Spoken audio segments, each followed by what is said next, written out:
Good morning, students. In previous classes, we have seen electronic displacement in which I have studied. We have studied during a chemical reaction, organic reactant containing at least one carbon atom are known as substrate on which reagent attacks. These reagents may be electrophile or nucleophile, which finally produces an intermediate. And intermediate leads to form the product. And during the chemical reaction, electrons are shifted from less electronegative element towards more electronegative element.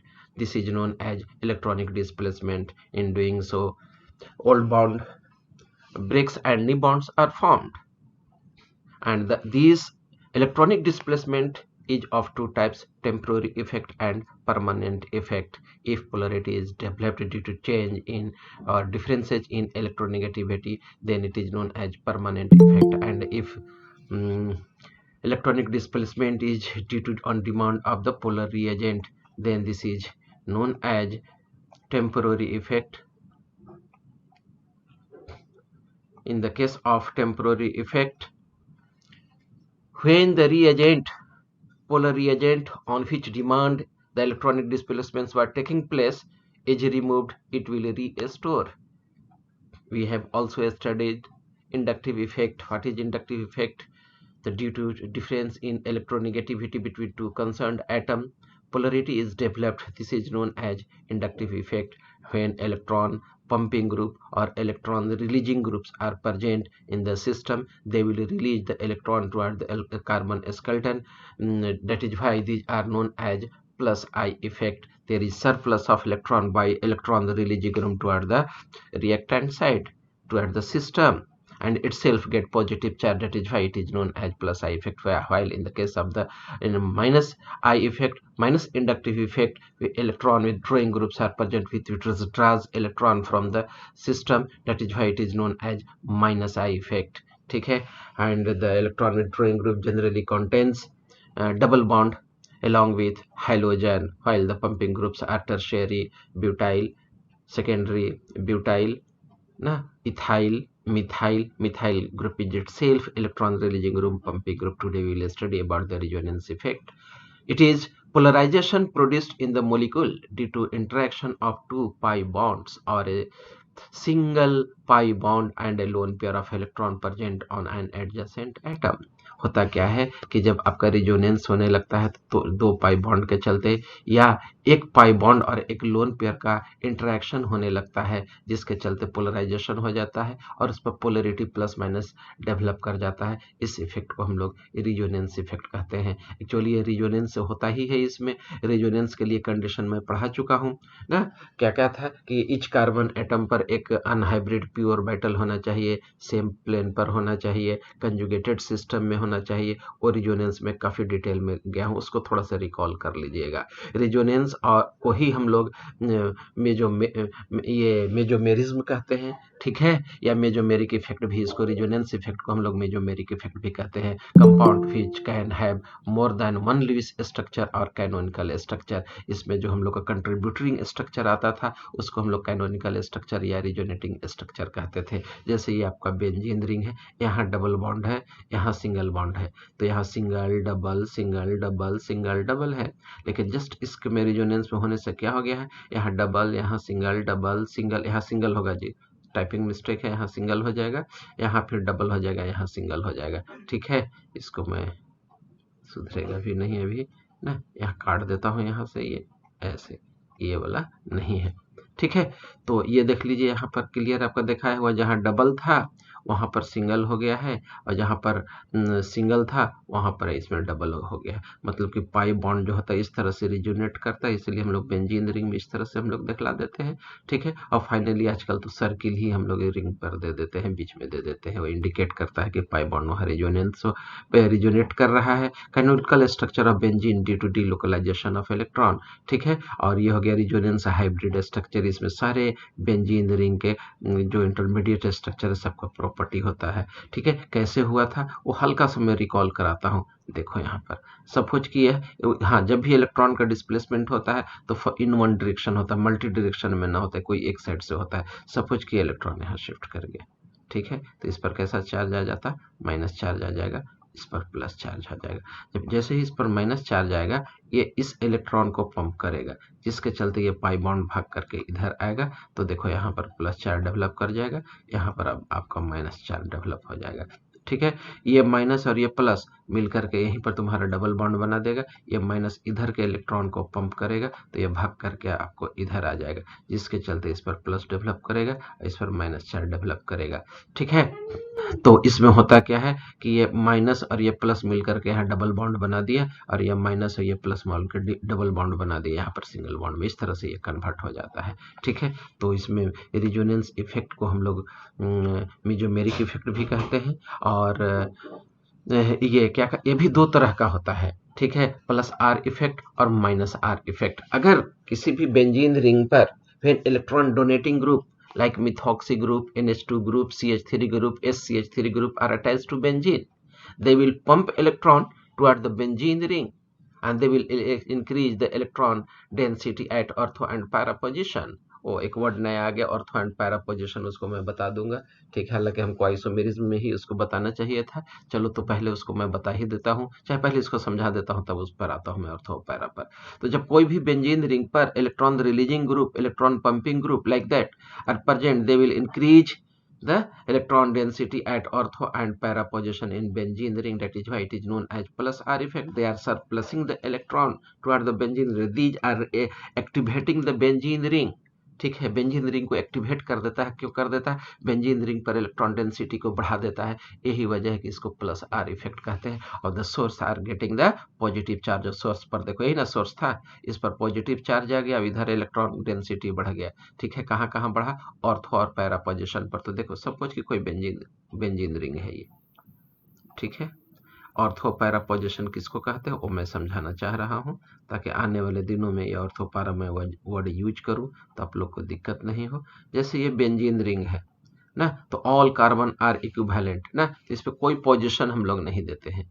लेकिन जैसे ही इस पर कोई group लग गया, कोई भी functional group या कोई भी एटम इस पर अटैच हो गया अदर देन हाइड्रोजन, ठीक है, ग्रुप लग गया, तो ये दोनों पोजिशन जो होगा आपको ऑर्थो पोजिशन कहलाएगा। क्या कहलाएगा? ये ऑर्थो पोजिशन कहलाएगा। कौन सा पोजिशन कहलाएगा? ये ऑर्थो पोजिशन कहलाएगा। ठीक है, कि ये आपका मेटा पोजिशन है, एम ना, एम स्टैंड्स फॉर मेटा, ये हो गया आपका मेटा। और ये जो पोजिशन है ये पैरा पोजिशन कहलाता है। पैरा पोजिशन, पैरा पोजिशन को पी से इंडिकेट करते हैं, मेटा को एम से, ओ को ओ मतलब ऑर्थो पोजिशन होता है। तो जब भी ये प्लस आर इफेक्ट होगा तो इलेक्ट्रॉन रिलीजिंग ग्रुप के चलते होता है। Ring they R ring activating group. ठीक है, and the incoming group will be attached, incoming electrophile will be attached at ortho and para position. ठीक है, ऑर्थो पैरा पोजिशन पर। तो इसमें भी पोलरिटी डेवलप कर ही रहा है, कहीं पर पॉजिटिव चार्ज है, कहीं एक जगह नेगेटिव चार्ज है। देखो यहाँ नेगेटिव है तो यहाँ पॉजिटिव है, लेकिन इसमें इलेक्ट्रॉन डेंसिटी जो होता है बेंजीन रिंग में सरप्लस हो जाता है, क्योंकि इधर से इलेक्ट्रॉन पंप कर दिया, देखो लोन पेयर ऑफ इलेक्ट्रॉन आकर के इसमें इंगेज हो गया। ठीक है, तो इसी को हम लोग प्लस आर इफेक्ट कहते हैं। Plus R effect increases the nucleophilicity of the benzene. यह न्यूक्लियोफिलिसिटी क्यों कह रहा है? Because of the increase of electron density it will attack on the nucleus ना, that is on positive charge. इसीलिए कहा जाता है कि प्लस आर इफेक्ट होगा तो यहाँ पर न्यूक्लियोफिलिसिटी होगा, but it will facilitate the attack of electrophile. ठीक है, जैसे कोई भी इलेक्ट्रोफाइल है, जैसे कोई सपोज कि OH NO2+ है, ठीक है, NO2+ इलेक्ट्रोफाइल है, इलेक्ट्रॉन लविंग ग्रुप है, ये आसानी से आकर के इस पर अटैक कर सकता है, ऑर्थो पोजिशन पर अटैक कर सकता है। ठीक है, तो इसी को कहा जाता है कि it facilitate the attack of electrophile. इसी को कहा जाता है it increases the nucleophilicity of benzene ring. Of benzene ring यहाँ पर बोलना है, ऑफ बेंजीन का न्यूक्लियोफिलिसिटी इंक्रीज कर जाएगा। कैसे? माइनस चार्ज आ गया तो यह इसके पॉजिटिव चार्ज पर आराम से अटैक करेगा, इसीलिए it increases the nucleophilicity of benzene ring, but it benzene this group will increase the attack of electrophile. Electrophilicity को भी इंक्रीज करता है, किसका? दूसरे का, अपना तो न्यूक्लियोफिलिसिटी इंक्रीज करेगा, दूसरे का इलेक्ट्रोफिलिसिटी इंक्रीज कर देगा, इलेक्ट्रोफाइल का अटैक फास्ट होने लगता है। ठीक है, तो इसी को हम लोग प्लस आर इफेक्ट कहते हैं। प्लस आर इफेक्ट क्यों कहेंगे? Because of the presence of electron donating group और इलेक्ट्रॉन रिलीजिंग ग्रुप और electron pumping group, they will increase electron density at ortho and para position, due to which there is development of the polarity. Since on the benzene ring there is surplus of electron, that is why it is known as plus R effect. आइए दूसरा है minus are effect. When any electron with drawing group like NO2, CN, CHO, COOH is attached to benzene ring, they will withdraws electron from the benzene ring and itself they will get the negative charge. That is why this is known as minus R effect. Now, since they are decreasing the electron density, they are minusing the electron density from the benzene ring. That is why this is known as minus R effect. ठीक है, कैसे हुआ वो देखो। There is presence of double bond in between nitrogen and oxygen atom. Suppose this is pi bond. This pi bond will shift toward this oxygen atom due to high electronegativity of oxygen atom, so that this oxygen will get negative charge and this nitrogen will get positive charge. This is the pi bond. Now, due to presence of the plus charge on the nitrogen atom, its electronegativity is further increased. It will withdraws electron from this carbon atom and itself it will be neutralized. तो एक electron की कमी थे, electron ले लिया, neutralise हो गया, यहाँ पर डबल बॉन्ड बन गया, यहाँ पर कैसे चार्ज आ गया, तो यहाँ पर प्लस चार्ज आ गया। Now the electronegativity of this carbon containing positive charge, that is carbocation, is increased. ठीक है, now it will withdraws electron from this carbon atom, इस कार्बन एटम से इलेक्ट्रॉन को यह खींच लेगा।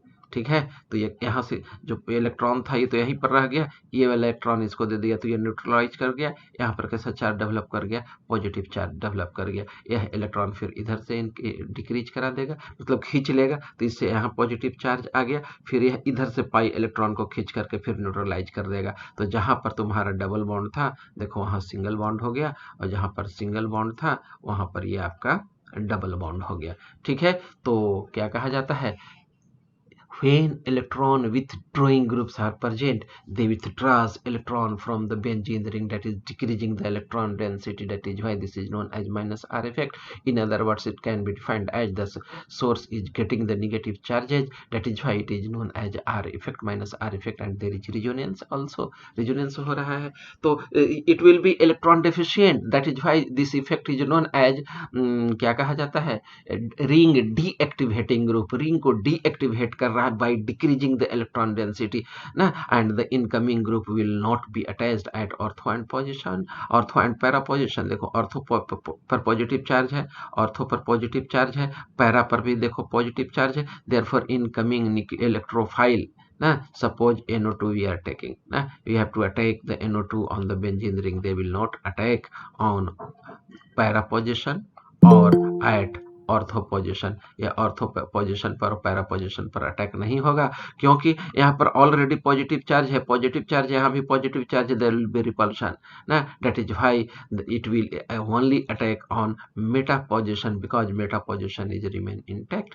तो thus we can say that when electron withdrawing groups are present on benzene ring, it will be meta directing and ring deactivating, but and it shows a minus R effect. But when electron releasing groups are present, ठीक है, it will increase the electron density at ortho and para position, thus it is ring activating and the incoming group will be attached at ortho and para position. Let us see some students are trying to join the classes.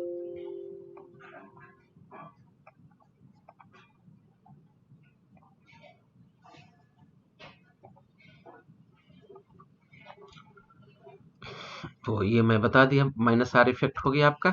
आइए electromeric effect पढ़ते हैं। ठीक है, compounds with multiple bond, double bond और triple bond को हम लोग multiple bond कहते हैं।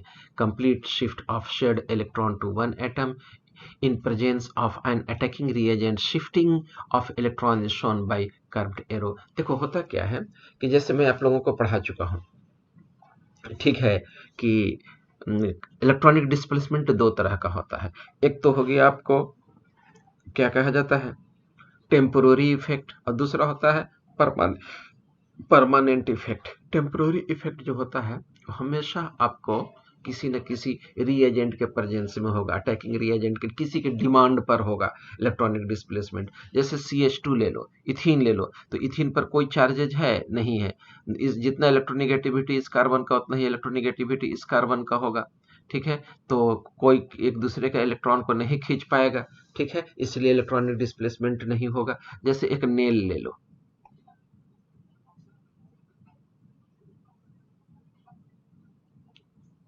ये नेल ले लो, तो ये आयरन का बना हुआ नेल है। तो अब तुम लोग बताओ कि इस ये क्या कहा जाता है, इस पर हम दूसरा नेल ले जाए तो अटैक होगा, अटैच होगा कि नहीं? दूसरा हम छोटा सा नेल ले लिए और चाहे कि इस नेल के साथ इसको अटैच कर दें, इसे ही ऑटोमेटिक अट्रैक्ट हो जाता है, अट्रैक्ट होगा कि नहीं? Yes sir. नहीं होगा, क्योंकि नेल है, वो मैग्नेट नहीं है, मैग्नेट अटैक करता है। लेकिन एक हम मैग्नेट ले लें, ठीक है, मैग्नेट ले लें, यहाँ पर नॉर्थ पोल ले लें, यहाँ पर साउथ पोल ले लें, तो ये आसानी से इसके तरफ अट्रैक्ट होने लगेगा, ठीक है। और इस पर जब साउथ पोल है तो यहाँ नॉर्थ पोल डेवलप कर जाएगा और इस पर साउथ पोल डेवलप कर जाएगा, और ये दूसरा नेल है वो भी अटैच होने लगेगा, इस पर नॉर्थ हो जाएगा, इस पर साउथ हो जाएगा, ठीक है। तो ये मैग्नेटाइज हो जाता है, लेकिन जैसे ही मैग्नेट हटाएंगे धड़ाम धड़ाम ये दोनों नेल अलग हो जाता है, ठीक है। तो ये डिमांड था मैग्नेट के चलते ये पोलराइज हुआ, नॉर्थ पोल और साउथ पोल डेवलप कर गया। Similarly when any neutral compounds are in contact of another polar reagent, on the demand of this polar reagent it will be also polarized ना। for example when plus charge is kept in close to the ethene, this pi bond will shift toward this carbon atom. Why so? Because it is the positive charge, it will attract the electron from this carbon atom, so that this electron will shift toward this carbon atom. Consequently this carbon will get negative charge, और यह carbon क्या होगा, negative charge gain कर लेगा, और ये carbon positive charge gain कर लेगा, जिसके चलते इस पर प्लस माइनस पोलरिटी डेवलप कर गया। इसी को हम लोग ये क्या कहा जाता है, इलेक्ट्रोमेरिक इफेक्ट कहते हैं। It is a temporary effect, temporary effect है। When this positive charge is removed it will restore this structure, that is ethene will be remain formed, ठीक है। तो अब देखो यहाँ पर हम लोग का इलेक्ट्रोमेरिक इफेक्ट में इस पॉजिटिव चार्ज के प्रेजेंस में हो रहा है, तो इसको पॉजिटिव इलेक्ट्रोफाइल कहते हैं। कैसा फाइनली चार्ज क्या हो रहा है, यहाँ पर अगर हाइड्रोजन अटैच हो गया तो हम लोग यहाँ पर पॉजिटिव चार्ज सिर्फ बच गया ना, तो इसी को हम लोग पॉजिटिव इलेक्ट्रोमेरिक इफेक्ट कहते हैं। ऐसा भी तो हो सकता था कि देखो साइनाइड है, साइनाइड ले लिए, कार्बोनिल ग्रुप ले लिए, तो इस पर माइनस चार्ज है, माइनस चार्ज है तो क्या होता है कि पाई इलेक्ट्रॉन इधर शिफ्ट करेगा ऑक्सीजन पर, तो इस पर निगेटिव चार्ज आ जाता, ठीक है। और इस कार्बन पर कैसा चार्ज आ जाता, पॉजिटिव चार्ज आएगा, तो ये CN ग्रुप जाता और इस कार्बन पर जाकर के अटैक कर लेगा, ठीक है। अटैक कर लिया तो ये बन गया, माइनस चार्ज आ गया, तो सिस्टम पर अब निगेटिव चार्ज प्रेजेंट है, इसीलिए इसको हम लोग निगेटिव इलेक्ट्रोफाइल कह दिए, सॉरी निगेटिव इलेक्ट्रोमेरिक इफेक्ट कह दिए, माइनस इफेक्ट कह दिए। But when the CN will be removed ना, it will restore its structure. इसको हम लोग ऐसे भी हम लोग रिप्रेजेंट कर सकते थे कि देखो कीटोनिक कार्बोनिल ग्रुप है ये, ठीक है, तो ये तुम्हारा कार्बोनिल ग्रुप हो गया, ठीक है।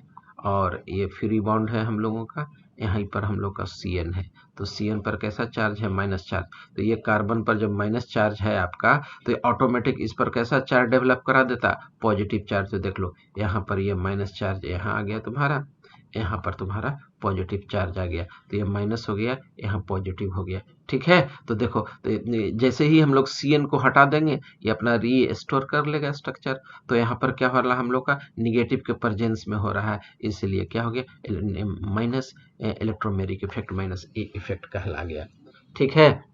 तो इलेक्ट्रोमेरिक इफेक्ट दो तरह का हो गया। What is electromeric effect, it there is development of the charges on the demand of other polar reagent, and it is a temporary effect. When the polar reagent is removed it will restore its structure. It is of two types, that is positive electromeric effect represented by plus E, and negative electromeric effect represented by minus E.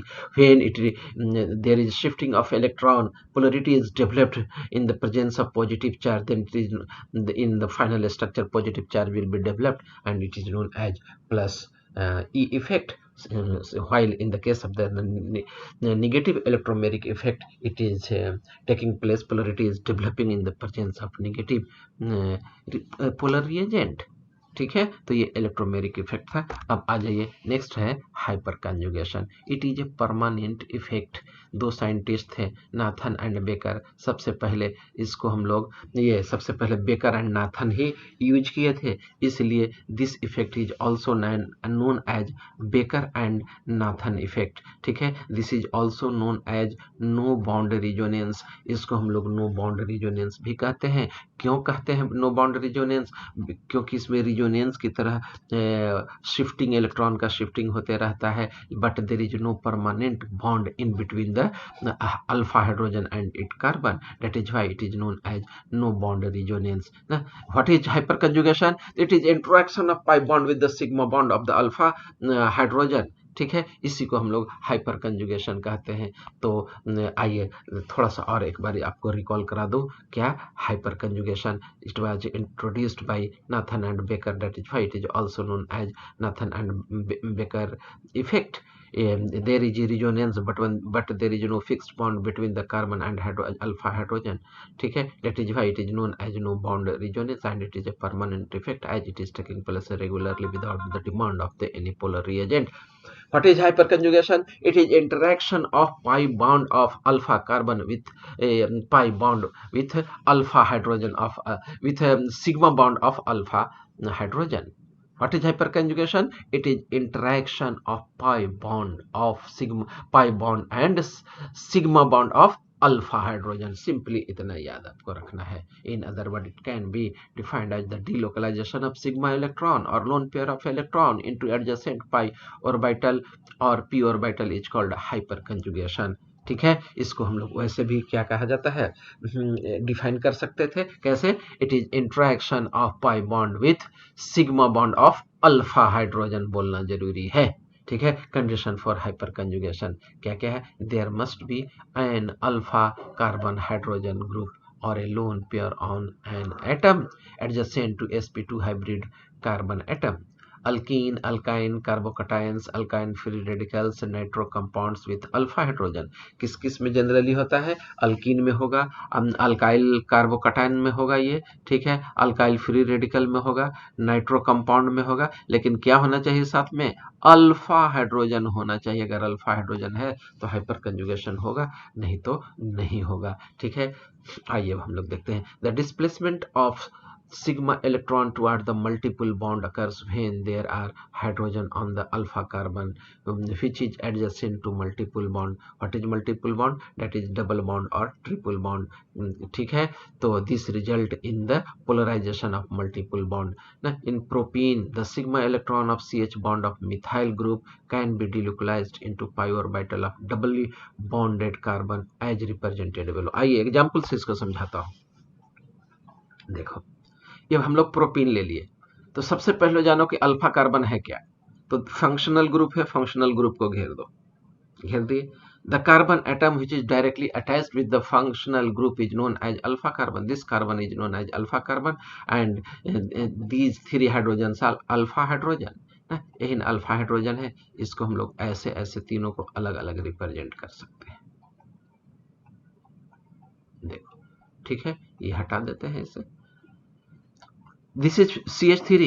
It is a pumping group. It will pump electron toward this carbon atom so that this pi bond will shift toward this carbon atom and it will get negative charge and this carbon will get positive charge.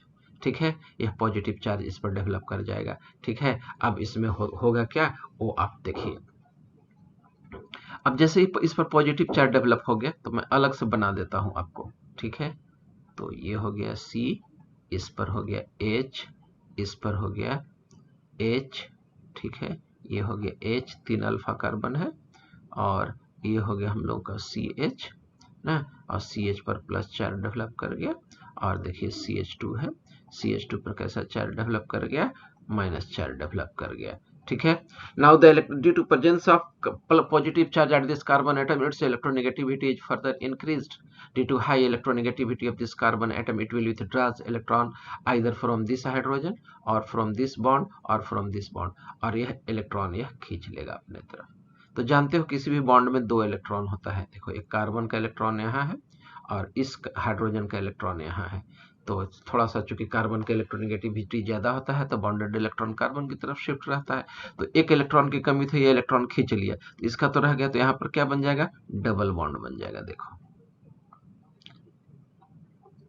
ये हो गया C, ये हो गया आपका H, ठीक है, ये हो गया आपका H, यहाँ पर क्या हो गया, डबल बॉन्ड बन गया, यहाँ पर आपका CH रह गया, ठीक है, और CH के साथ क्या रह गया, CH2 रह गया। हो सकता है वीडियो में ये ढक जाए, तो अब यहाँ पर अभी तो आपको दिखाई दे रहा होगा, CH2 माइनस रह गया, यहाँ पर हाइड्रोजन जो था वो फ्री हो गया, ठीक है, क्या हो गया, फ्री हो गया हाइड्रोजन, ठीक है। तो यहाँ पर क्या कहा जाता है, H+ है, चूंकि इसका इलेक्ट्रॉन खींचा गया है तो H+ रह गया, फ्री रह गया। ऐसा भी तो हो सकता था कि अबर जो है से ये जो इस पर जो है से इस हाइड्रोजन को ये खींच ले, ऐसा भी हो सकता था कि ये इस हाइड्रोजन को खींच ले। देखो एक मर्तबा इस ये हाइड्रोजन फ्री हुआ, ठीक है, there is no fixed bond between this hydrogen and carbon atom.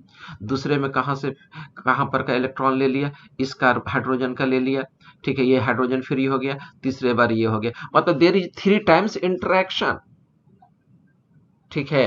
तो जैसे यहाँ पर खींचा था तो यही स्ट्रक्चर जो था आपका किधर गया मेरा, हाँ, यहाँ से खींच सकता था इलेक्ट्रॉन, यहाँ से खींच सकता था इलेक्ट्रॉन, ठीक है, तो 3 टाइम्स इंटरेक्शन हो गया। तो इसमें इसी चीज को हम लोग क्या कहते हैं, हाइपर कंजुगेशन कहते हैं। What is hyper conjugation, it is interaction of what, pi bond with sigma bond of alpha hydrogen ना, हाइपर कंजुगेशन इसी को कहते हैं। It depends totally on the number of alpha hydrogen. If 3 alpha hydrogens are present, then interaction will be 3 times. If 6 alpha hydrogens are present, interaction will be 6 times, and so on. In the same way, other hydrogen on the methyl group also participate in the hyperconjugation. This is possibly due to free rotation of carbon-carbon bond. ना तो different alpha hydrogen को क्यों interaction में take part करा देता है, क्योंकि carbon carbon में सिंगल सिंगल बॉन्ड रोटेशन होता है, प्रोबेबिलिटी है कि दूसरे हाइड्रोजन से भी इलेक्ट्रॉन ले, पार्टिसिपेट करा दे, ठीक है।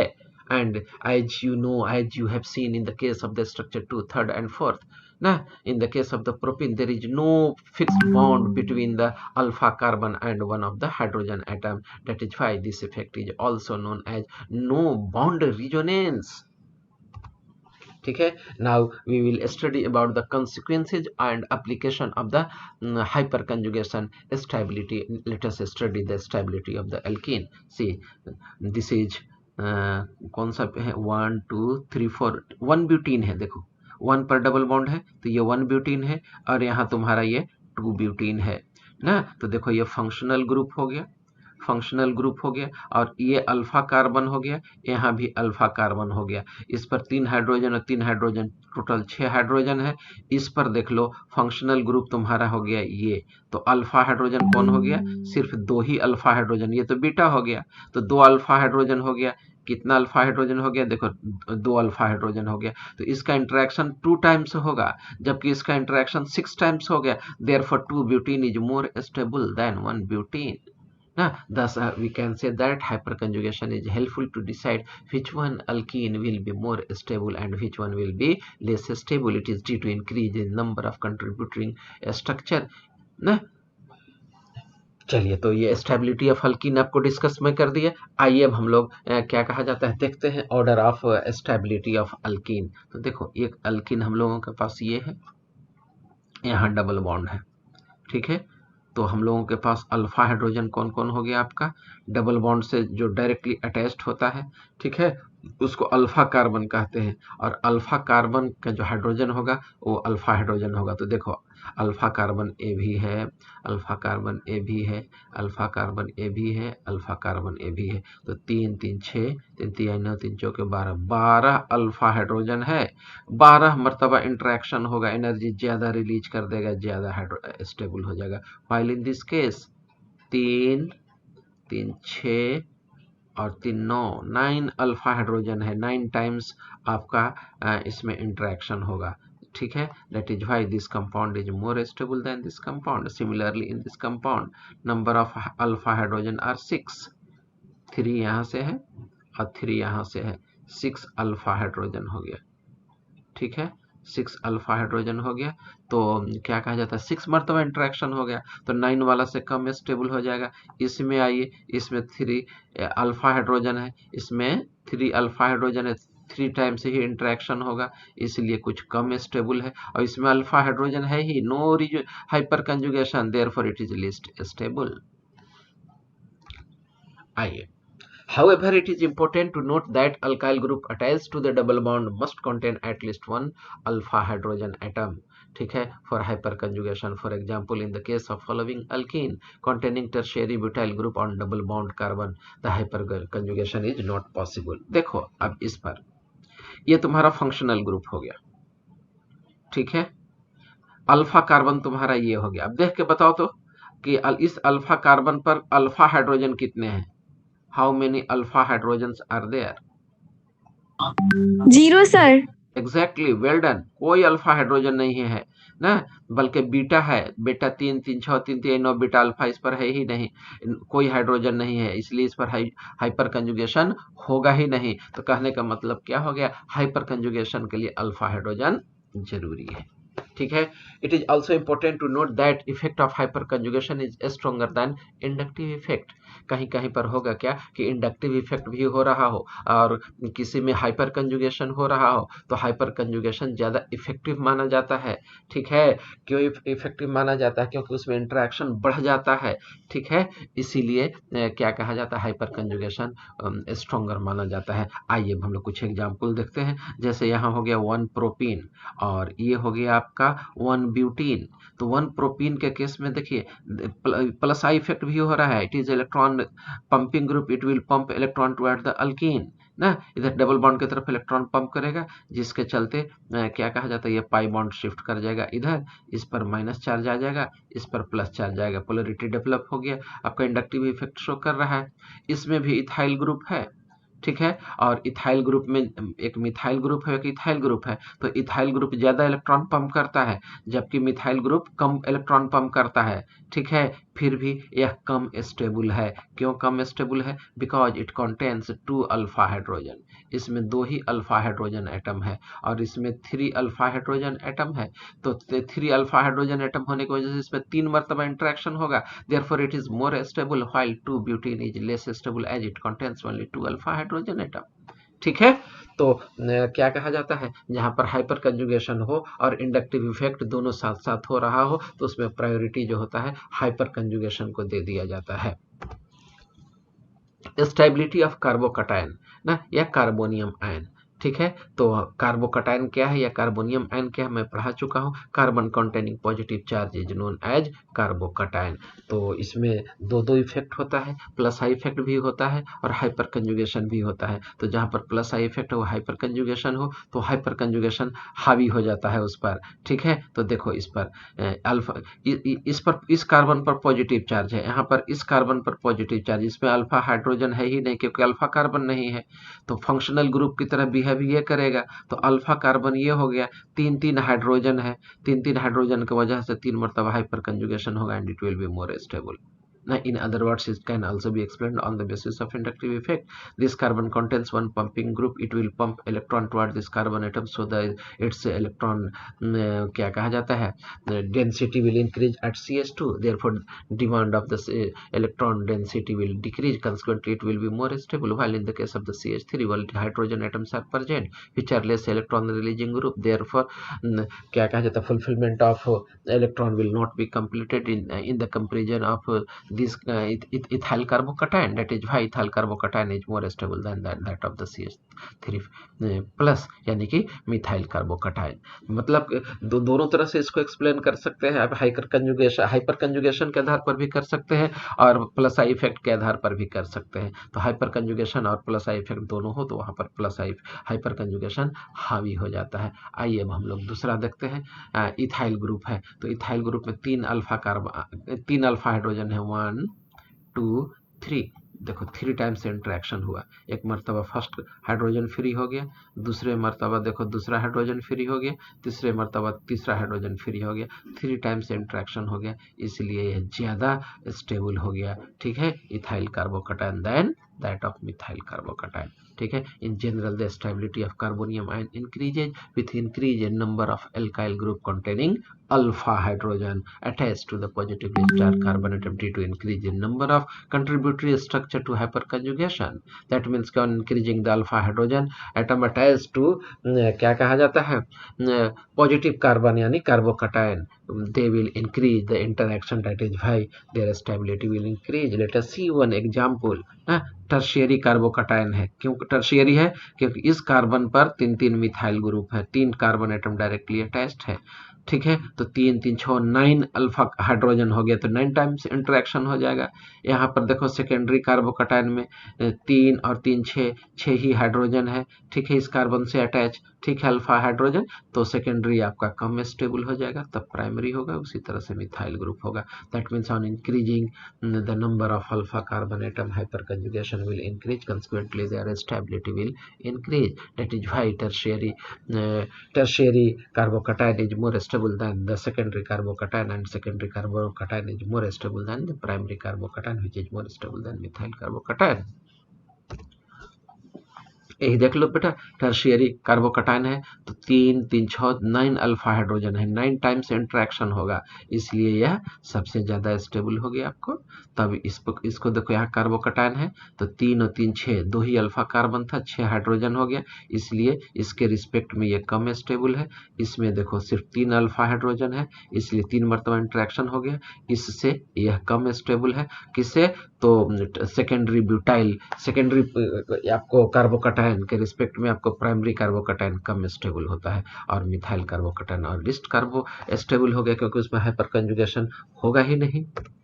ठीक है, स्टेबिलिटी ऑफ फ्री रेडिकल हम लोग देखने जा रहे हैं. ठीक है, तो देख लेता हूँ, ज्यादा लंबा बच रहा होगा तो इसको कल फिर मैं कंप्लीट करता हूँ. अभी 2-3 ठो बच रहा है. ठीक है, तो डाइपोल मोमेंट और ये बच रहा है आपका कौन सा, स्टेबिलिटी ऑफ फ्री रेडिकल. ठीक है, on the basis of hyper conjugation. चलो पढ़ाते हूँ. मिथाइल है, इस पर फ्री रेडिकल है, एक इलेक्ट्रॉन हो गया. ऑड इलेक्ट्रॉन सिस्टम को हम लोग कहते हैं फ्री रेडिकल. देखो 2 2 4 2 6 एक साथ ऑड इलेक्ट्रॉन हो गए, फ्री रेडिकल हो. तो टर्शियरी फ्री रेडिकल है. ये देखो, ये सेकेंडरी फ्री रेडिकल है. क्यों सेकेंडरी है? कि दो कार्बन एटम डायरेक्टली अटैच्ड है. ये आपका हो गया प्राइमरी, क्योंकि एक ही कार्बन मतलब मिथाइल ग्रुप अटैच है, एक ही कार्बन डायरेक्टली अटैच है. ठीक है, इस पर कोई भी नहीं है, फिर भी इसको हम लोग प्राइमरी फ्री रेडिकल कहते हैं.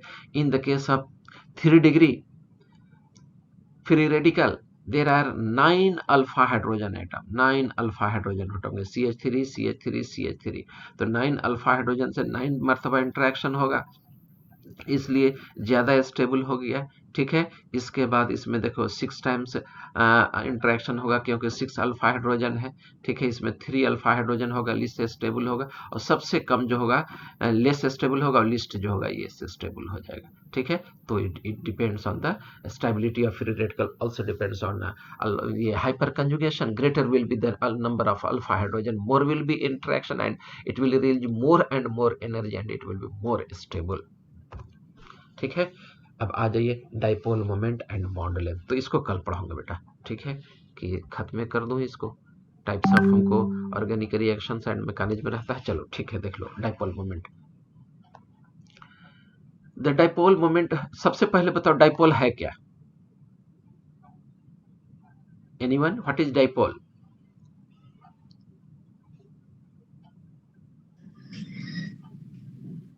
Opposite to charge, negative and positive जो होते हैं वो डाइपोल मोमेंट. ठीक है बेटा, इसको थोड़ा सा मैं मॉडिफाई कर देता हूँ डिफिनेशन आपका. ठीक है ना, थोड़ा सा मैं मॉडिफाई कर देता हूँ. Two equal and opposite charges, two equal and opposite charges separated by a small distance is known as dipole. What is dipole? Two equal and opposite charges separated by a small distance is known as dipole. ना देखो, यहाँ पर Q है तो यहाँ पर भी Q है. फर्क क्या है? यहाँ पर प्लस है तो यहाँ पर माइनस है. ठीक है, तो इसी को हम लोग डाइपोल कर दिए. स्मॉल डिस्टेंस आ रहा है. And the product of any one charge and the separating distance is known as dipole moment, and it is represented by mu, and its unit is d, capital D by unit. ठीक है, mu को हम लोग dipole moment कहते हैं। What is dipole moment? तो charge into separating distance ना, या product of charge and separating distance is known as dipole moment. It is a vector quantity. ओ पढ़ा चुका हूँ हाँ, केमिकल बॉन्डिंग में यह वेक्टर क्वांटिटी होता है, ठीक है, जिसका यूनिट डी बाई यूनिट होता है। तो जिसमें हाइपर कंजुगेशन ज्यादा होगा, डाइपोल मोमेंट उसमें ज्यादा होगा, ठीक है। The dipole moment of molecule is greatly affected due to hyperconjugation since the contributing structure shows considerable polarity. The bond length are also altered due to change in the bond order during hyperconjugation. The single bond may get partial double bond character and vice versa. The bond length are also altered due to change in the bond order during hyperconjugation. The single bond may get partially double bond character and vice versa. The observed dipole moment of nitromethane is greater than that of the calculated value due to hyperconjugation. चलो इसको समझाता हूँ, देखो। अब हम लोग ये nitromethane ले लिए, ठीक है। तो नाइट्रोमीथेन में देखो ये माइनस चार्ज इधर शिफ्ट किया, नाइट्रोजन पर कैसा चार्ज आ गया? पॉजिटिव चार्ज आ गया। ये पॉजिटिव चार्ज किया क्या? जैसे ही इस पर पॉजिटिव चार्ज आया, बॉन्डेड इलेक्ट्रॉन को यहाँ से खींच लिया, तो यहाँ पर क्या हो जाएगा? ये इलेक्ट्रॉन लेके यहाँ डबल बॉन्ड हो गया, हाइड्रोजन यहाँ पर प्लस फ्री हो गया, तो इसमें 3 मरतबा इंटरेक्शन हो जाता। तो जो ये तुम्हारा डबल बॉन्ड था वो देखो सिंगल बॉन्ड की तरह काम करने लगा, और जो सिंगल बॉन्ड था वो देखो डबल बॉन्ड की तरह काम करने लगेगा। तो डबल बॉन्ड का बॉन्ड लेंथ क्या होता है? घट जाता है, ठीक है। और जो सिंगल बॉन्ड हो गया उसका बॉन्ड लेंथ बढ़ जाता है। तो ऐसा क्यों हो रहा है? हाइपर कंजुगेशन के चलते हो रहा है। जिसमें हाइपर कंजुगेशन होगा, डाइपोल मोमेंट और बॉन्ड लेंथ पर दोनों पर असर पड़ता है। और डाइपोल मोमेंट जहां पर डबल बॉन्ड कैरेक्टर होने लगेगा, जब रिजोनेंस होगा तो पार्शियली डबल बॉन्ड का कंसेप्ट उसमें हो जाता है कि यहाँ पर पार्शियली डबल बॉन्ड हो रहा है। तो जो डबल बॉन्ड हो सिंगल बॉन्ड की तरफ बढ़ रहा है, तो उसका बॉन्ड लेंथ क्या होगा? बढ़ जाएगा। और जो सिंगल बॉन्ड था वो डबल बॉन्ड की तरफ बिहेव करने लगा, तो उसका बॉन्ड लेंथ क्या होता है? डिक्रीज कर जाता है। यही है। अब हम लोग कल से स्टडी करेंगे types of organic reaction and mechanism ना। तो आपका 4 तरह का रिएक्शन पढ़ना है। Substitution reaction, addition reaction, elimination reaction and rearrangement reaction ना। तो आज की सभा यही मैं समाप्त करता हूँ।